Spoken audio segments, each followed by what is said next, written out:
আমাদেরকে বিবেক দান করেন।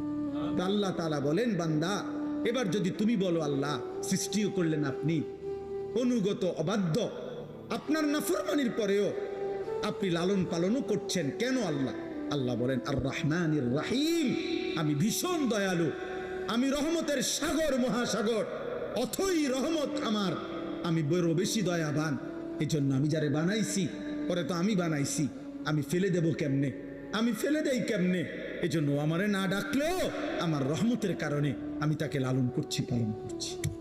সুবহান সুবহান। তো এইবার আল্লাহ বলেন, যদি কোনো বান্দা এবার এই কথা শূন্য মনে করে, যা আল্লাহর হাজার নাফরমানি করলেও তা আল্লাহ আমারে লালন পালন করছে, ছেড়ে দিছে না, ফালাই দিছে না, তাইলে আর টেনশন কি, ফালাইতো না, আমি আমার ফুর্তি করতেই থাকি, আমি আমার নাফরমানি করতেই থাকি, তিনি তো দয়াবান, তিনি কিছুই বলবেন